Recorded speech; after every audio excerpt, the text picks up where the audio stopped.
ಭಾರತದ ಮೇಲೆ ಇವತ್ತು ಕೂಡ ಪಾಕಿಸ್ತಾನ ದಾಳಿಯ ಪ್ರಯತ್ನವನ್ನು ಮಾಡಿದೆ. ಒಂದು ಕಡೆ LOCಯಲ್ಲಿ ಗುಂಡಿನ ಚಕಮಕಿ, ಮತ್ತೊಂದೆಡೆ ಡ್ರೋನ್ ದಾಳಿ.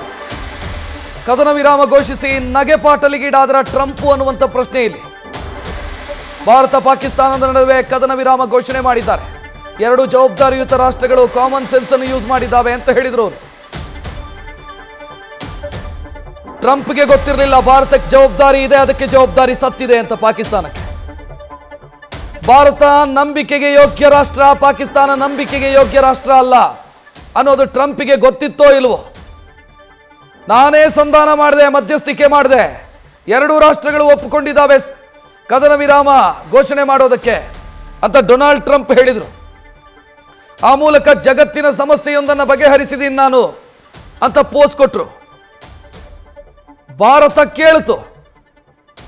ಯಾಕಂತಂದ್ರೆ ಸ್ನೇಹಕ್ಕೆ ಕಟ್ಟು ಬಿದ್ದು ಭಾರತ ಡೊನಾಲ್ಡ್ ಟ್ರಂಪ್ ಅವರ ಮಾತನ್ನ ಅಥವಾ ಮಧ್ಯಸ್ಥಿಕೆಯನ್ನು ಒಪ್ಪಿಕೊಳ್ತು. ಪಾಕಿಸ್ತಾನ ಅಂಗಲಾಚಿತ್ತು ಕೂಡ ಭಾರತದ ಮುಂದೆ. ಹೋಗ್ಲಿ ಬಿಡಿ ಅಂತ ಒಪ್ಕೊಳ್ಳಿತ್ತು ಭಾರತ.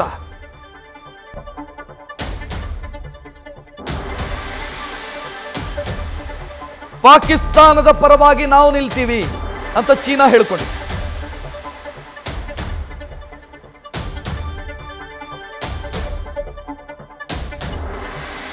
ನಾವು ಕೆಲವೊಂದಿಷ್ಟು ವಿಚಾರದಲ್ಲಿ ಬುದ್ಧಿ ಕಲಿಬೇಕಾದಂಥ ಅಗತ್ಯ ಇದೆ.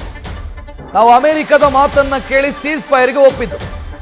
ಪಾಕಿಸ್ತಾನದ ಪರಿಸ್ಥಿತಿ ಅಂಗಲಾಚೋ ಸ್ಥಿತಿಯಲ್ಲಿದೆ ಅಂತ ನಾವು ಸೀಸ್ ಫೈರ್ಗೆ ಒಪ್ಪಿದ್ದು. ಅಮೆರಿಕ ಯಾವತ್ತೂ ಭಾರತದ ಬೆಂಬಲಕ್ಕೆ ನಿಂತಿಲ್ಲ ಓಪನ್ ಆಗಿ. ಮೊನ್ನೆಯಿಂದ ಈ ಸಂಘರ್ಷದ ಸ್ಥಿತಿ ನಿರ್ಮಾಣ ಆಯ್ತು ನೋಡಿ. ಸ್ಟೇಟ್ಮೆಂಟ್ಸ್ ಗಮನಿಸಿ. ಅಮೆರಿಕ ಅಡ್ಡಗೋಡೆ ಮೇಲೆ ದೀಪ ಇಟ್ಟಂಗೆ ಮಾತನಾಡಿದ್ದು.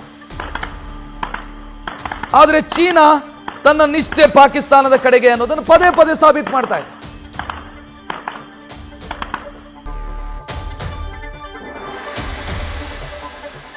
ಇನ್ನು ಗುಜರಾತ್ನ ದ್ವಾರಕಾ ಮತ್ತು ಜಾಮ್ನಗರದಲ್ಲಿ ನಾಳೆ ಬೆಳಗ್ಗಿನವರೆಗೂ ಕೂಡ ಬ್ಲ್ಯಾಕ್ಔಟ್.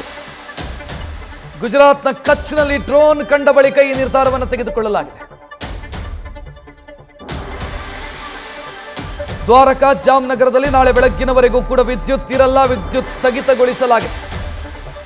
ಗುಜರಾತ್ನ ಕಚ್ನಲ್ಲಿ ಡ್ರೋನ್ಗಳು ಕಾಣಿಸಿಕೊಂಡ ಬಳಿಕ ಈ ನಿರ್ಧಾರವನ್ನು ತೆಗೆದುಕೊಳ್ಳಲಾಗಿದೆ ಮುನ್ನೆಚ್ಚರಿಕಾ ಕ್ರಮವಾಗಿ.